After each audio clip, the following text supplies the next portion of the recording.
Yo, ça va? Bon, pas terrible, j'ai écrit une intro pour 3615, mais... Bah... Tu peux lire pour voir? Bah ouais, vas-y. Alors... Hein? Hmm. C'est pas un peu de la merde? Bah si, mais je pourrais faire quoi? Bah, je sais pas, ils font une intro sur leur sujet. Donc tu pourrais faire une intro sur ton sujet en parlant d'eux. Bah ouais, mais comment?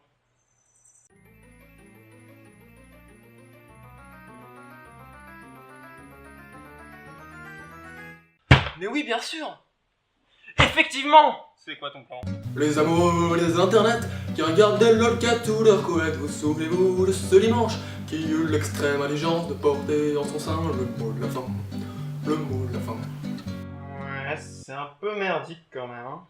Ouais, espérons qu'ils soient indulgents. Ils sont si compréhensifs les internautes de nos jours.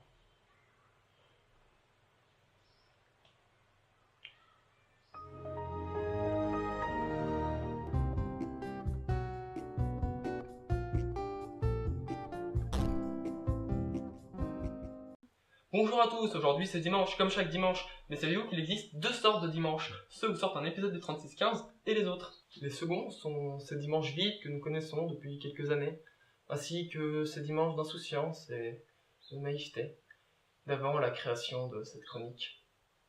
Les premiers, quant à eux, avaient lieu entre fin 2011 et début 2014 sur jeuxvideo.com, et bien que moins nombreux, comme nous le montre cette frise chronologique. Ceci provoque encore une certaine nostalgie à ceux qui ont connu cette époque où se mêlaient élégamment humour et culture vidéoludique. Mais pour les plus jeunes d'entre nous qui ont découvert internet avec Gangnam Style ou l'un des derniers What the Cut, il semble essentiel d'expliquer comment reconnaître un bon 3615. Eh bien, c'est simple.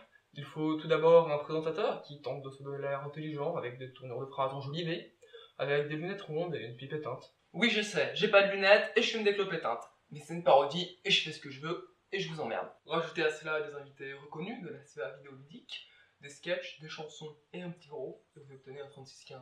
Le petit gros il s'appelle Dorian. Oui, bah si vous voulez qu'on retienne son nom, il a qu'à vous faire moins de Big Mac. Oui, mais il y en a, ils ont des saussatures bien trop lourdes. Sans oublier bien sûr des vannes vexantes. Mais le cœur de cette chronique, c'était avant tout le jeu vidéo. Ce média si complexe et fascinant qui nous paraissait ainsi chaque semaine un peu plus limpide. En effet, les thèmes traités étaient variés, la ligne éditoriale libérée, et l'humour souvent débridé. Mais cette source de culture, qui me semblait intarissable, n'était pas nécessairement du goût de tous. Pour en parler, nous accueillons notre invité d'aujourd'hui, Louis-Émile de Rédac, bonjour. Bonjour. Vous êtes ici en tant que représentant de l'Association nationale de l'abrutissement ludique. C'est exact. Je représente la... Oui, ça va, je pense qu'on peut se passer l'acronyme pour aujourd'hui. Donc, pouvez-vous nous expliquer, Émile Louis, cette véhémence contre Usul et son 3615? Ah mais ça on l'aime pas le Usul, hein. Il fait une émission sur les jeux vidéo pour faire réfléchir la jeunesse dessus, pour pas qu'ils les achètent ensuite. Et ça, c'est mal? Mais imaginez ça, le petit Jean-Kévin qui a 15 ans et qui veut s'acheter le dernier Bioshock parce qu'il a eu 19 sur 20, et là il y a Monsieur Usul qui débarque, qui lui fait réfléchir que ce jeu c'est pas bien, mais un joueur qui réfléchit, c'est pas un joueur qui achète.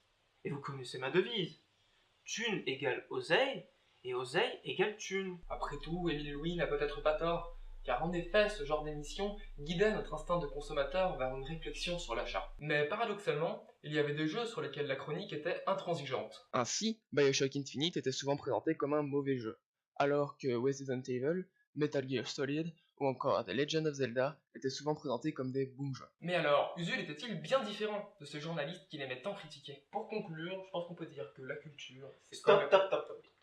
Tu veux sortir une citation, sors-en une vraie. Mais c'est... Non, une d'auteur. Fais chier. Chacun a raison de son propre point de vue, mais il n'est pas impossible que tout le monde ait tort. Mahatma Gandhi. Selon Wikipédia.